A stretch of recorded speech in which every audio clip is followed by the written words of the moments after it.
নমস্কার। ঠাকুরমা স্বামীজির সকল ভক্তকে জানাই সকলের মা শ্রীমা সারদা চ্যানেলে সুস্বাগতম। আজ আমরা স্বামী বিবেকানন্দের কথা পড়ব। আসুন স্বামীজির প্রণাম মন্ত্রটি একটু পড়ে নিই। ওম নমঃ শ্রী অতিরাজায় বিবেকানন্দ সুরায় সচ্চিৎ সুখ স্বরূপায় স্বামিনে তাপহারিণে। এক জনৈক ভক্ত স্বামীজিকে প্রশ্ন করছেন, ভারতের জনসাধারণ সম্বন্ধে আপনার কি ধারণা? স্বামীজি বলছেন, আমরা ভয়ানক গরিব। আমাদের জনসাধারণ লৌকিক বিদ্যায় বড়ই অজ্ঞ, কিন্তু তারা বড় ভালো। কারণ এখানে দারিদ্র্য একটা দণ্ডনীয় অপরাধ বলে বিবেচিত হয় না। এরা দুর্দান্তও নয়।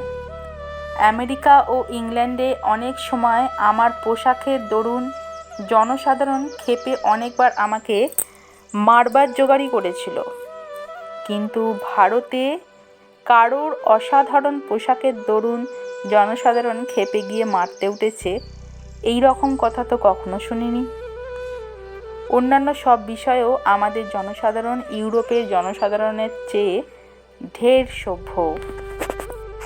আবার প্রশ্ন, ভারতীয় জনসাধারণের উন্নতির জন্য কি করা ভালো বলেন আপনি? স্বামীজি বলছেন, তাদের লৌকিক বিদ্যা শেখাতে হবে।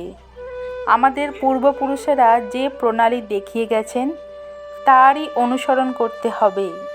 অর্থাৎ বড় বড় আদর্শগুলি ধীরে ধীরে সাধারণের ভেতর সঞ্চারিত করতে হবে। ধীরে ধীরে তাদের তুলে নাও, ধীরে ধীরে তাদের সমান করে নাও। লৌকিক বিদ্যাও ধর্মের ভেতর দিয়ে শেখাতে হবে। প্রশ্ন, কিন্তু স্বামীজি আপনি কি মনে করেন এই কাজ সহজে হতে পারে? স্বামীজি, অবশ্য এটা ধীরে ধীরে কাজে পরিণত করতে হবে, কিন্তু যদি আমি অনেকগুলি স্বার্থত্যাগী যুবক পাই যারা আমার সঙ্গে কাজ করতে প্রস্তুত, তাহলে কালই এটা হতে পারে। কেবল এই কাজে যে পরিমাণে উৎসাহ ও স্বার্থত্যাগ করা হবে তারই ওপর নির্ভর করছে এই কাজ তাড়াতাড়ি হবে বা দেরিতে হবে।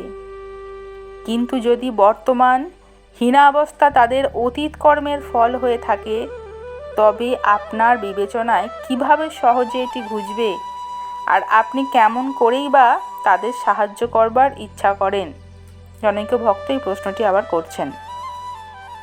স্বামীজি উত্তর দিচ্ছেন, মুহূর্তমাত্র চিন্তার অবসর না লইয়াই তিনি উত্তর দিলেন, কর্মবাদী অনন্তকাল মানবের স্বাধীনতা ঘোষণা করছে।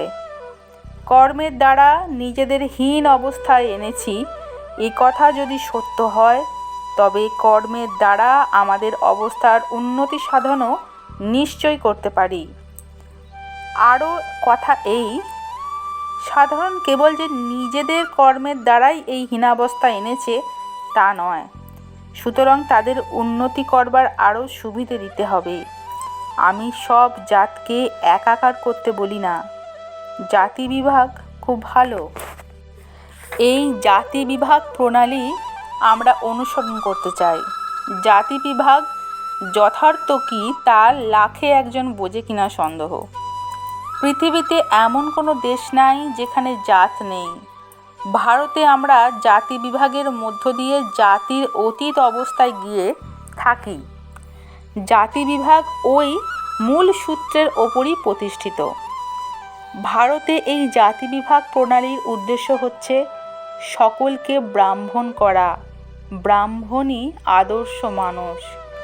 যদি ভারতের ইতিহাস পড়ো তবে দেখবে এখানে বরাবরই নিম্ন জাতিকে উন্নত করবার চেষ্টা হয়েছে। অনেক জাতিকে উন্নত করাও হয়েছে, আরও অনেক হবে। শেষে সকলেই ব্রাহ্মণ হবে। এই আমাদের কার্যপ্রণালী। কাকেও নামাতে হবে না, সকলকে ওঠাতে হবে। আর এইটি প্রধানত ব্রাহ্মণদেরই করতে হবে, কারণ প্রত্যেক অভিজাত সম্প্রদায়েরই কর্তব্য নিজেদের মূলোচ্ছেদ করা। আর যত শিগগির তারা এটি করেন ততই সকলের পক্ষে মঙ্গল। এই বিষয়ে দেরি করা উচিত নয়, বিন্দুমাত্র কালক্ষেপ করা উচিত নয়। ইউরোপ আমেরিকার জাতি বিভাগের চেয়ে ভারতের জাতি বিভাগ অনেক ভালো। অবশ্য আমি কথা বলি না যে এর সবটাই ভালো। যদি জাতি বিভাগ না থাকতো তবে তোমরা থাকতে কোথায়? জাতি বিভাগ না থাকলে তোমাদের বিদ্যা ও আরও জিনিস কোথায় থাকতো? জাতি বিভাগ না থাকলে ইউরোপীয়দের পড়বার জন্য এইসব শাস্ত্রাদি কোথায় থাকতো? মুসলমানরা তো সবই নষ্ট করে ফেলতো। ভারতীয় সমাজ স্থিতিশীল কবে দেখেছ? এই সমাজ সর্বদাই গতিশীল। কখনো কখনো যেমন বিজাতীয় আক্রমণের সময় এই গতি খুব মৃদু হয়েছিল, অন্য সময় আবার দ্রুত। আমি আমার স্বদেশীদের এই কথাই বলি। আমি তাদের গাল দিই না, আমি অতীতের দিকে দেখি আর দেখিতে পাই দেশ কাল অবস্থা বিবেচনা করলে কোনো জাতি এর চেয়ে মহৎ কর্ম করতে পারত না। আমি বলি তোমরা বেশ করেছ, এখন আরও ভালো করবার চেষ্টা করো। প্রশ্ন: জাতি বিভাগের সঙ্গে কর্মকাণ্ডের সম্বন্ধ বিষয়ে আপনার কি মত স্বামীজি? স্বামীজির উত্তর: জাতি বিভাগ প্রণালীও ক্রমাগত বদলাচ্ছে, ক্রিয়াকাণ্ড ক্রমাগত বদলাচ্ছে, কেবল মূল তত্ত্ব বদলাচ্ছে না। আমাদের ধর্ম কি জানতে গেলে বেদ পড়তে হবে। বেদ ছাড়া আর সব শাস্ত্রই যুগভেদে বদলে যাবে। বেদের শাসন নিত্য, অন্যান্য শাস্ত্রের শাসন নির্দিষ্ট সময়ের জন্য সীমাবদ্ধ। যেমন কোনো স্মৃতি এক যুগের জন্য, আর একটি স্মৃতি আর এক যুগের জন্য। বড় বড় মহাপুরুষ অবতারেরা সর্বদাই আসছেন আর কিভাবে কাজ করতে হবে দেখিয়ে যাচ্ছেন।